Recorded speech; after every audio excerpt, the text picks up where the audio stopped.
Hello guys. Welcome back to my YouTube channel Glucon physics classes. आज हम फिर से वापस यहाँ पे हैं सेंटर ऑफ मास के डिस्कशन के लिए। अपन ने जो लास्ट क्लास थी बेटा जी, उसमें लास्ट क्लास में अपन ने सेंटर ऑफ मास की डेफिनेशन पढ़ी थी और जो मास डिस्ट्रीब्यूशन कितने टाइप का होता है उसके बारे में अपन ने डिस्कशन किया था। अभी इस वाली क्लास में अपन ये सीखेंगे कि सेंटर ऑफ मास की कैलकुलेशन कैसे होती है। तो बेसिकली जो अपन ने मास डिस्ट्रीब्यूशन पढ़ा है उस मास डिस्ट्रीब्यूशन के बेसिस पे अपन ये बोलते हैं कि जो कैलकुलेशन होती है सेंटर ऑफ मास की, वो भी दो टाइप से होती है। एक तो आप कैलकुलेशन करेंगे डिस्क्रीट मास डिस्ट्रीब्यूशन के लिए, और एक आप अलग से कैलकुलेशन करेंगे कॉन्टिन्यूअस मास डिस्ट्रीब्यूशन के लिए। तो चलिए अपन एक काम करते हैं, वन बाय वन अपन दोनों को देखते हैं। लेट अस टॉक अबाउट के डिस्क्रीट मास डिस्ट्रीब्यूशन के लिए आप कैसे कैलकुलेशन करेंगे किसकी, कैल सेंटर ऑफ मास की। तो for discrete mass distribution calculation of COM। चलिए तो देखते हैं सेंटर ऑफ मास की कैलकुलेशन कैसे हो। अब सबसे पहले डिस्क्रीट मास डिस्ट्रीब्यूशन था क्या।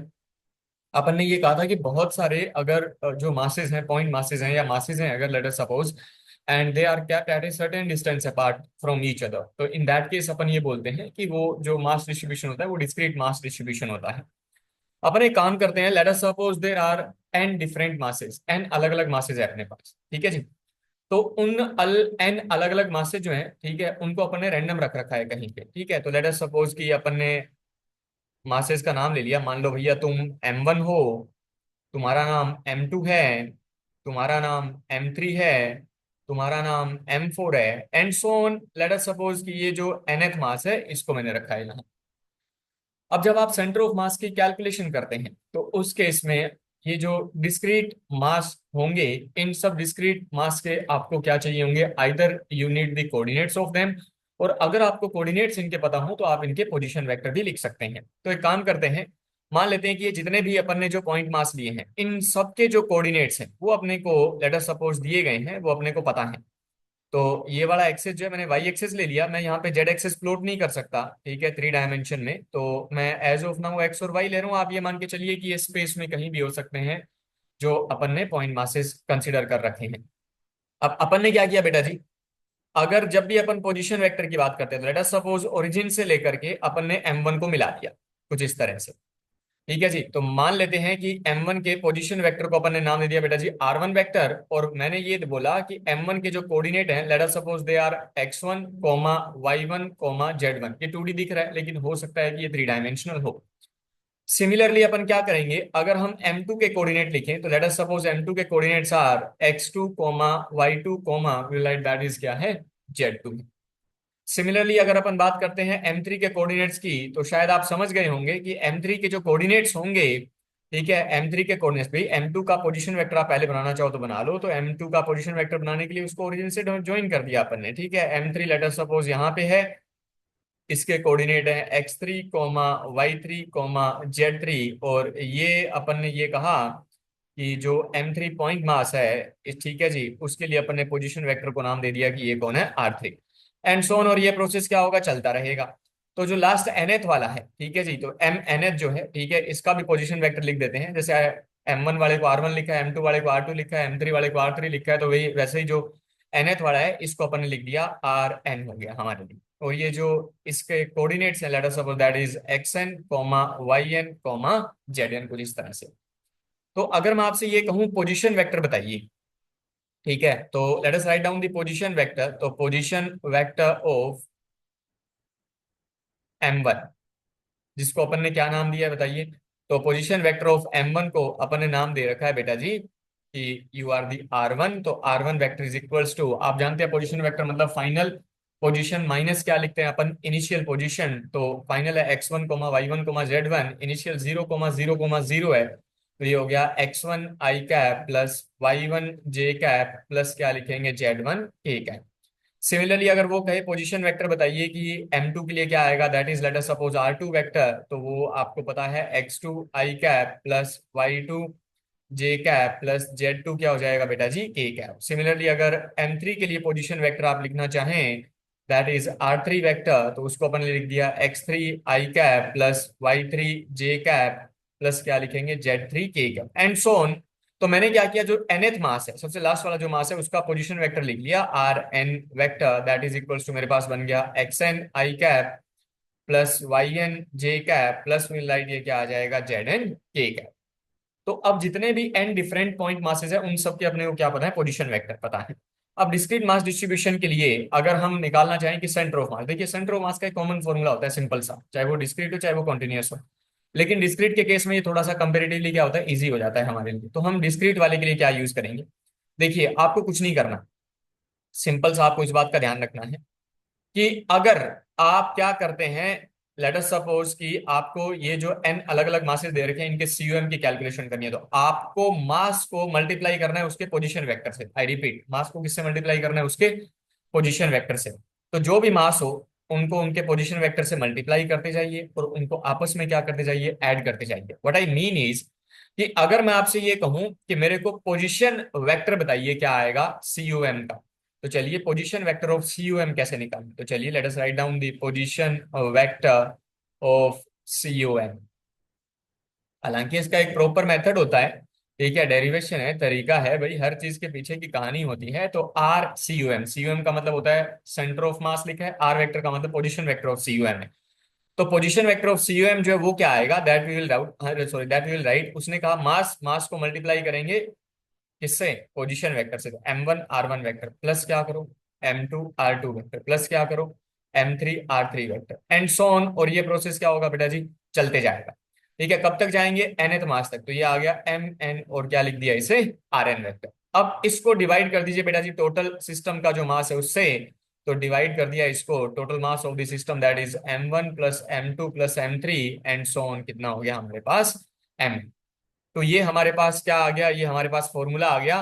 किसके लिए फॉर्मूला है ये हमारे लिए, ये हमारे पास फॉर्मूला है कि अगर हम सेंटर ऑफ मास का क्या निकालना चाहें, कि सेंटर ऑफ मास का अगर आप पोजीशन वेक्टर निकालना चाहें, अगर अपने को पॉइंट मासेस के पोजीशन वेक्टर पता है, तो उसके सेंटर ऑफ मास के पोजीशन वेक्टर निकालने का फॉर्मूला हमारे पास है। अब इस फॉर्मूले को वो थोड़ा सा क्या करता है भाई, अगर थोड़ा सा मैथ्स में लेके चलें, क्योंकि देखिए फिजिक्स में मैथ्स का रोल है आप जानते हैं, तो आज कहीं कहीं वो क्या है, फॉर्मूला पूछ लेता है, ठीक है, और फॉर्मेट में पता चले कि हमें और फॉर्मेट में पता नहीं है।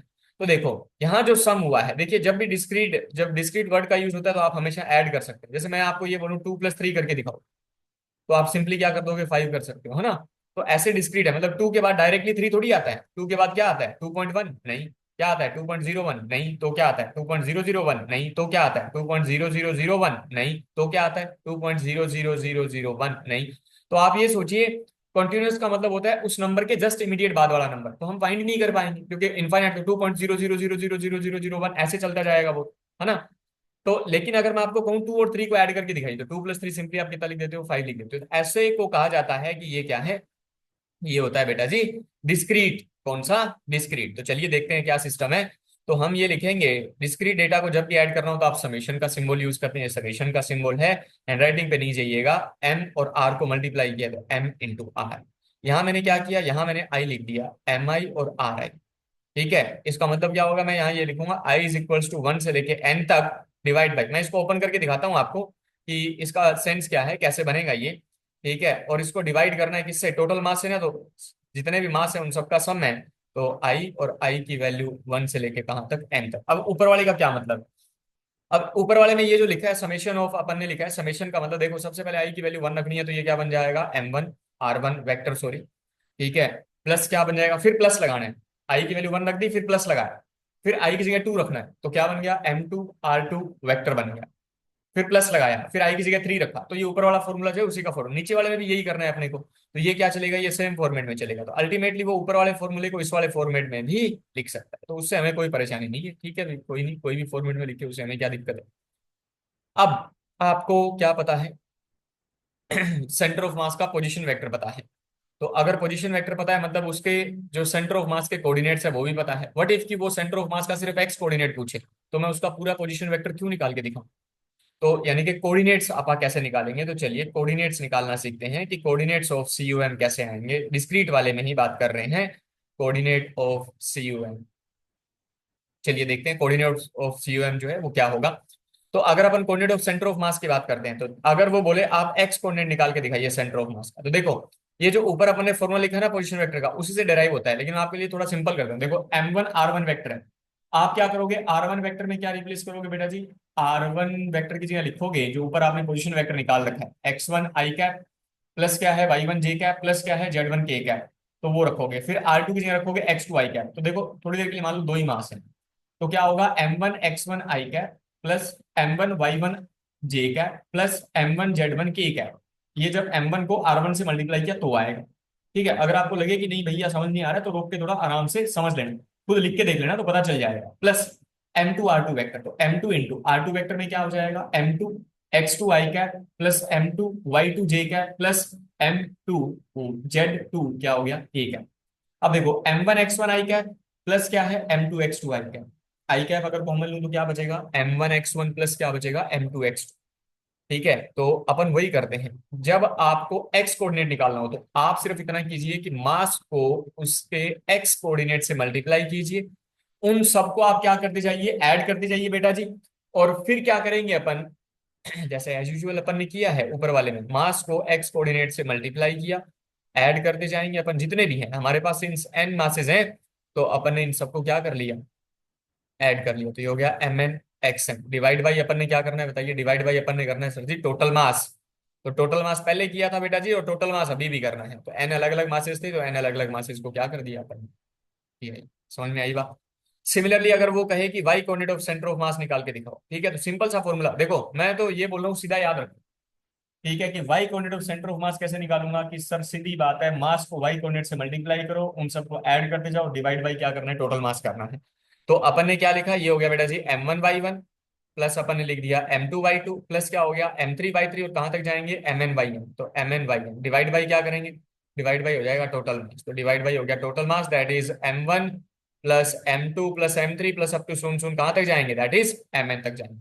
सिमिलरली अगर अपने को बोले कि Z coordinate of centre of mass निकाल के दिखाइए, तो अपन क्या करेंगे, मास को, कि सर अब तो हमें समझ आ गया है कि मास को जेड कोऑर्डिनेट से मल्टीप्लाई करना है, सर कुछ नहीं करना, तो mass M1 Z1 plus M2 Z2 plus M3 Z3 plus up to soon soon कहां तक जाएंगे, Mn Zn divided by total mass M1 plus M2 plus M3 plus up to soon soon कहां तक जाएंगे, Mn तक जाएंगे।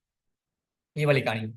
ठीक है जी, तो एक्स कोऑर्डिनेट वाई कोऑर्डिनेट, देखो चाहे वो पोजीशन वेक्टर निकालना था, चाहे वो एक्स कोऑर्डिनेट है, चाहे वो वाई कोऑर्डिनेट है, चाहे वो क्या है जेड कोऑर्डिनेट, उससे कोई फर्क नहीं पड़ता। अल्टीमेटली जो चीज है वो ये है कि मास को अगर पोजीशन वेक्टर निकालना हो तो मास को पोजीशन वेक्टर से मल्टीप्लाई करो, ऐड करते जाओ, divide by total mass. X coordinate निकालना हो तो मास को एक्स कोऑर्डिनेट से मल्टीप्लाई कीजिए, ऐड करते जाइए, divide by total mass. Y coordinate निकालना हो तो मास को वाई कोऑर्डिनेट से मल्टीप्लाई कीजिए, ऐड करते जाइए, डिवाइड बाई टोटल मास। और अगर जेड कोऑर्डिनेट निकालना हो तो मास को जेड कोऑर्डिनेट से मल्टीप्लाई करेंगे, ऐड करते जाएंगे, डिवाइड बाई क्या आ जाएगा, टोटल मास आ जाएगा। ठीक है जी, तो ये डिस्क्रीट मास डिस्ट्रीब्यूशन के लिए कैलकुलेशन जो है वो है। अब देखिए कि जो चीज है कि जो सेंटर ऑफ मास है, ठीक है, अपन इसमें एक चीज जो सबसे ज्यादा यूटिलाइज होती है वो होता है 2 पॉइंट मास सिस्टम बेसिकली। ठीक है, तो अपन एक काम करते हैं, 2 पॉइंट मास सिस्टम को एक्सक्लूसिवली आप याद रखिएगा। ठीक है, बड़ा ही फ्रीक्वेंट यूज होता है 2 पॉइंट मास सिस्टम। अब देखिए 2 पॉइंट मास सिस्टम जो है उसके साथ क्या करना है, लेट अस सपोज मान लेते हैं दो ही पॉइंट मास है बेटा जी। ठीक है जी, तो 2 पॉइंट मास है, तो अपन ने अज्यूम कर लिया कि एक M1 है और एक कौन है हमारे पास, M2 है। अगर एक M1 है और एक M2 है तो आप मेरे को एक बात बताइए, तो M1 को मैंने ज्वाइन करवा दिया बेटा जी, इससे ज्वाइन करवा दिया M2 के साथ। ठीक है, ये डैश लाइन थोड़ी अगर आपको लगे टेढ़ी मेढ़ी है तो डोंट माइंड है। तो अपन ने M1 को M2 से करवा दिया मास्टर ज्वाइन यहाँ। मान लेते हैं M1 और M2 के बीच का जो सेपरेशन है बेटा जी वो उसने D दे रखा है, मैं R इसलिए नहीं ले रहा हूँ क्योंकि R मैंने ऊपर पोजीशन वेक्टर में लिखा है, तो आप लोग क्या करोगे वहां फंसाओगे, मेरे को पता है चीज में। ठीक है, तो मैंने क्या ले लिया, उसको D लिख दिया, M1 और M2 2 पॉइंट मास है, उनके बीच की जो डिस्टेंस है, स्ट्रेट लाइन डिस्टेंस है, वो D डिस्टेंस है। उसने कहा एक काम कीजिए कि आप इस सिस्टम का क्या निकाल के दिखाइए, CUM निकाल के दिखाओ, इस सेंटर ऑफ मास कहाँ है। तो पंगा ये है कि मैंने ऐसे वाले का पढ़ा नहीं है, मैंने तो क्या पढ़ा है, जब मेरे को क्या पता हो कोऑर्डिनेट पता हो, तो अपन एक काम करते हैं स्टैंडर्ड सिस्टम लेके चलते हैं। मैं मान लेता हूँ कि ये वाला एक्स एक्सिस है और ये वाला कौन सा है, वाई एक्सिस। तो देखिए ये जो M1 और M2 है मैं मान सकता हूँ कि एक्स एक्सिस पे रखें। अब आपकी मर्जी है कि आप कहाँ ले रहे हो, तो मैं एक काम कर रहा हूँ M1 को ओरिजिन एज्यूम कर रहा हूँ। अगर M1 को ओरिजिन एज्यूम करेंगे तो इसके कोऑर्डिनेट क्या हो जाएंगे बेटा जी, 0,0। अगर किसी को ये हो कि क्या सर मैं M2 को ओरिजिन एज्यूम कर लूँ तो नहीं होगा, तब भी सेम ही आंसर आएगा, कोई दिक्कत नहीं है, कोई प्रॉब्लम नहीं है। तो मैंने क्या कर लिया, मैंने सिर्फ m1 को क्या ले लिया बेटा जी, ओरिजिन ले लिया 0,0। तो m2 के कोऑर्डिनेट क्या आएंगे बेटा जी, d कोमा क्या लिख सकते हैं, 0 लिख सकते हैं, राइट, क्योंकि x एक्सिस पे है तो x कोऑर्डिनेट होगा, y कोऑर्डिनेट विल बी 0। अब मेरे पास दो पॉइंट मास है, दोनों पॉइंट मास के कोऑर्डिनेट है, तो मैं एक काम करता हूँ x coordinate of C U M निकालता हूँ। तो x coordinate of C M निकालने का तरीका क्या बताया था, सीधा याद रखो भैया, मास को एक्स कोऑर्डिनेट से मल्टीप्लाई करो, ऐड करते जाओ, divide by total mass, m1 into zero is zero, plus m2 into D is m2 into D, divide by total mass that is क्या है m1 प्लस m2। तो विल राइट ओवर हियर, ये आ जाएगा m2 into D upon क्या लिखेंगे बेटा जी अपन, m1 plus क्या आ गया m2। सिमिलरली अगर मैं आपको ये कहूं कि y coordinate of C U M निकाल के दिखाओ, तो देखो m1 का जो y कोऑर्डिनेट है दैट इज कितना है, 0। m2 का भी y कोऑर्डिनेट कितना है, 0। तो m1 into zero is zero, m2 into zero is also zero, zero plus zero is zero, and zero upon something is zero. तो जो सेंटर ऑफ मास के कोऑर्डिनेट आ रहे हैं वो एक्स कोऑर्डिनेट आ रहा है, वाई कोऑर्डिनेट आ ही नहीं रहा। इसका मतलब ये है कि इस सिस्टम का जो सेंटर ऑफ मास है वो एक्स एक्सिस पे होगा। एक्स एक्सिस ये हॉरिजॉन्टल लाइन है जो m1 और m2 को डैश लाइन जो मैंने बना रखी है ज्वाइन करवाने वाली।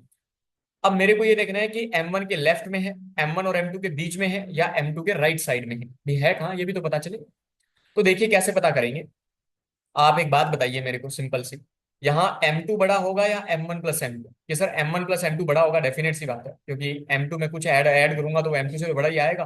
तो अगर मैं m2 upon m1 plus m2 लिखता हूँ लेट अस सपोज, तो ये m2 क्या है, छोटी वैल्यू है, m1 प्लस m2 बड़ी वैल्यू है, छोटी वैल्यू अपॉन बड़ी वैल्यू लेस देन 1। अब लेस देन 1 से अगर मैं d को मल्टीप्लाई करूं, कोई भी लेस देन 1 से d को, लेस देन 1 वाली कोई भी वैल्यू ले लो, जैसे मान लो 1/2 ले ली, तो क्या आ गया d/2। अब d/2 कहाँ आएगा भाई, ओरिजिन से डिस्टेंस होती है ना, तो इसका मतलब है कोऑर्डिनेट है d/2, 0। तो वो m1 और m2 के क्या है, बीच में है, राइट। अब वो m1 और m2 के अगर इन बिटवीन है कहीं पे, तो इसका सीधा सा ये मतलब निकला मास्टर कि भैया जो सेंटर ऑफ मास है सर, वो कहाँ आएगा, m1 और m2 को ज्वाइन करने वाली लाइन पे आएगा, और कहीं ना कहीं क्या आएगा, इन बिटवीन आएगा। तो मैंने क्या कर लिया, मैंने यहाँ एज्यूम कर लिया कि इस सिस्टम का जो सेंटर ऑफ मास है वो यहाँ पे आ रहा है। आप इधर भी एज्यूम कर सकते हैं, कोई फर्क नहीं पड़ रहा है उससे, ठीक है। तो हमें पता नहीं है ना m1 m2 d की क्या वैल्यू, तो अपन ने यहाँ एज्यूम कर लिया। और मेरे पास इसके जो कोऑर्डिनेट आ रहे हैं वो क्या आ रहे हैं, तो will right down the coordinate, के कोऑर्डिनेट क्या है इसके। तो कोऑर्डिनेट विल राइट, चलिए देखते हैं। तो कोऑर्डिनेट है इसके m2 इंटू डी अपॉन क्या लिखेंगे बेटा जी अपन, m1 प्लस m2 कॉमा क्या हो गया 0, ये कोऑर्डिनेट। अब देखियो m1 जो है वो क्या है बेटा जी, m1 जो है दैट इज क्या है, ओरिजिन है। तो ये क्या मैं इसको ओरिजिन से डिस्टेंस बोल सकता हूँ कि ये ओरिजिन से डिस्टेंस है मेरी, राइट। तो ये जो एक्स यू एम आया है, it is nothing but it is just the क्या है, डिस्टेंस है, इट इज जस्ट दी क्या है, डिस्टेंस। तो डिस्टेंस कहाँ से है, ओरिजिन से डिस्टेंस है। तो ओरिजिन से सेंटर ऑफ मास की डिस्टेंस पता है मेरे को, ओरिजिन यानी कि m1 है, तो मैं इसको इंस्टेड ऑफ राइटिंग की ये ओरिजिन है, मैं सिर्फ ये लिख देता हूँ कि distance of C U M from m1, ठीक है। लेट अस सपोज बेटा जी, मैं इस डिस्टेंस को नाम दे रहा हूं थोड़ी देर के लिए r1, ठीक है। तो अपन ने क्या किया, इसको नाम दे देते हैं भैया r1। तो ये डिस्टेंस r1 जो है ये कितनी आ रही है, m2 upon m1 plus m2 into D. अगर मैं आपसे कहूँ m2 से डिस्टेंस निकाल के बताइए सेंटर ऑफ मास की कितनी है, तो क्या बेटा जी, ये m2 से डिस्टेंस होगी सेंटर ऑफ मास की। अगर ये m2 से डिस्टेंस है सेंटर ऑफ मास की, लेट अस सपोज ये r2 है। अगर आप ध्यान से देखें तो क्या मैं ये बोल सकता हूँ कि R1, ठीक है, कि R1 और R2 जो है कौन है, जो R1 और R2 है, सॉरी यहाँ पे R1 लिखना चाहिए था, रह गया, ठीक है। तो R1 और R2 जो है, कि सीधी सी भाषा में सर कि R1 और R2 को अगर मैं ऐड कर दूं तो वो किसके इक्वल आएगा, इस टोटल डिस्टेंस D के इक्वल आएगा। तो R1 plus R2 is equals to क्या बोल सकते हैं अपन, D बोल सकते हैं, राइट। तो अपन एक काम करते हैं, यहाँ लिख लेते हैं कि सर R1 प्लस R2 जो है वो D के इक्वल आएगा। तो यहाँ से अगर आप R2 की वैल्यू निकालें तो वो आएगी D-R1, दैट इज D-R1 की वैल्यू है m2 इंटू डी अपॉन क्या लिखेंगे, m1 प्लस m2। एलसीएम लेते हैं तो ये हो गया m1 इंटू डी प्लस क्या हो जाएगा, m2 into D minus m2 into D upon क्या लिखेंगे बेटा जी अपन, m1 प्लस m2। ये इससे कैंसिल आउट हो गया। तो देखिए आपके पास जो R2 की वैल्यू आ रही है निकल के बेटा जी बाहर, R2 is equal to, you will write m1 upon, write m1 plus m2 into क्या लिखेंगे, डी लिखेंगे। अब आपके पास m1 की डिस्टेंस है r1 से, और आपके पास m2 की डिस्टेंस भी है, ठीक है, इससे सेंटर ऑफ मास से। तो अपन एक काम कर सकते हैं, एक मैं यहाँ लिख देता हूँ आपको कि R1, R1 का मतलब है distance of CUM from mass M1। ठीक है, तो ये है बेटा जी M2 upon M1 plus M2 into D. अगर मैं आपसे कहूँ R2 बताइए, R2 का मतलब क्या होगा कि डिस्टेंस ऑफ CUM फ्रॉम मास क्या लिखेंगे, M2। तो ये है शायद जो आई है अपनी M1 upon M1 plus M2 into D. ठीक है जी, तो ये आ रही है, तो ये आपके पास R1 और R2 आ गए, यानी कि सेंटर ऑफ मास की डिस्टेंस आ गई बेटा जी कहाँ से, M1 और M2 दोनों से। अब देखिए, अगर मैं आपको ये कहूँ R1 और R2 को डिवाइड करिए आप, ठीक है, तो R1 अपॉन क्या कर रहे हैं आप, R2 कर रहे हैं। ठीक है, ये तो एक तरह से फॉर्मूले की तरह आप याद रख लो तो ज्यादा बेहतर है। भाई याद रखेंगे तो आपका टाइम बचेगा, सीधी बात है। ठीक है, याद नहीं हो तो भी ऐसा नहीं है कि होगा नहीं। तो R1 अपॉन R2 कर लेते हैं, R1 और R2 को डिवाइड करेंगे तो बेटा जी कौन कौन कैंसिल आउट हो जाएगा, देखिए दोनों को डिवाइड किया तो D upon M1 plus M2 से D अपॉन M1, तो ऊपर क्या बचेगा, सॉरी M2, और नीचे क्या बचेगा, M1। तो अपन लिख सकते हैं M2 डिवाइडेड बाई M1। अगर आप इनको क्रॉस मल्टीप्लाई करते हैं तो will write M1 R1 is equals to क्या आ जाएगा बेटा जी, M2 R2। तो अगर आपके पास 2 पॉइंट मास सिस्टम है, तो मैं ये जो चार चीजें गोले में बंद कर रखी है बेटा जी, R1 R2 के फॉर्मूले, M1 R1 is equals to M2 R2 है। और एक तीसरी चीज जो मैं आपको ये लिखा पहले भी बताई थी, R1 प्लस R2 किसके इक्वल है, डी के इक्वल है। समझ में आई बात। ठीक है, तो ये चार चीजें बहुत है 2 पॉइंट मास सिस्टम के लिए। लेकिन मजे वाली चीज क्या है बेटा जी, ये देखिए, R1 ये ऊपर है, M1 नीचे है, R2 नीचे है, M2 ऊपर है। इसका मतलब R और M में कैसा रिलेशन है, इनवर्स रिलेशन। अब ये R1 जो है वो क्या है, सेंटर ऑफ मास की डिस्टेंस है M1 से। अगर मैं आपको ये कहूं कि M2 की वैल्यू ज्यादा है और M2 M1 की वैल्यू क्या है, कम, तो M2 अपॉन M1 क्या होगा, लेस देन बनाएगा कि greater? तो वो मास्टर की वो ग्रेटर देन बनाएगा। अगर बेटा जी ये ग्रेटर देन 1 है तो आप क्या लिखेंगे, R1 upon R2 is greater than 1, तो will right R1 greater than क्या आ जाएगा, R2 आ जाएगा। ठीक है, तो ये R1 ग्रेटर देन क्या आ गया, R2। तो मास कौन सा बढ़ा लिया था अपन ने, M2 बढ़ा लिया था। डिस्टेंस ज्यादा कौन सी आ रही है, R1। तो इसका मतलब क्या हुआ कि सर, मास तो आप बड़े बड़ा कौन सा हमारे, देखो मैं आपको डायग्राम में लेके चलता हूँ वापस से, कि आपने ये एज्यूम किया कि M2 मास बड़ा है, M1 मास छोटा है, लेकिन डिस्टेंस ज्यादा आ रही है कौन सी, R1। तो इसका मतलब क्या हुआ बेटा जी कि सेंटर ऑफ मास की डिस्टेंस R2 छोटी होगी। इसका मतलब ये हुआ कि सेंटर ऑफ मास की जो डिस्टेंस होती है वो क्या होती है, हैवी मास से क्या होती है, कम होती है। यानी कि centre of mass is always towards the heavier mass. ध्यान रखिएगा, सेंटर ऑफ मास हमेशा किधर होता है, टूवर्ड्स दी हैवियर मास। इसीलिए याद कीजिए वो सीसो वाला जो एग्जांपल मैंने लास्ट क्लास में आपको बताया था, मैंने कहा था कि जो भारी वाला बच्चा है ना उसकी तरफ मेरे को उस वेज को शिफ्ट करना पड़ेगा, तब जाकर के वो हल्का और जो भारी वाला बच्चा है दोनों क्या कर सकते हैं, झूले ले सकते हैं। इसके पीछे की वजह ये थी क्योंकि उस पूरे सिस्टम का जो सेंटर ऑफ मास है बेटा जी वो किधर शिफ्ट हो गया था, जिधर वो हैवी हिट बैठा था उस वाली साइड में शिफ्ट हो गया। इसीलिए अपने को उस वेज को अगर उस वाली साइड में खिसकाना पड़ेगा। कुछ आई बात समझ में। तो ये डिस्क्रीट मास डिस्ट्रीब्यूशन जो है इसके साथ पर्टिकुलर स्पेसिफिक जो है उसकी कहानी। ठीक है, नेक्स्ट क्लास में अपन है ना, विल डू दी जो कंटिन्यूअस मास डिस्ट्रीब्यूशन होता है, नेक्स्ट लेक्चर में उसके बारे में थोड़ा सा बताऊंगा आपको। और फिर आप है ना इसके कुछ क्वेश्चंस देखेंगे, इसके कुछ क्वेश्चंस कैसे हैं। चलिए, कोई भी क्वायरी हो आपकी तो बिल्कुल आप कमेंट सेक्शन जो है उसमें डाल सकते हैं। ठीक है, कुछ लोगों के आ रहे हैं। Thank you for your support guys, thank you so much guys, thanks a lot.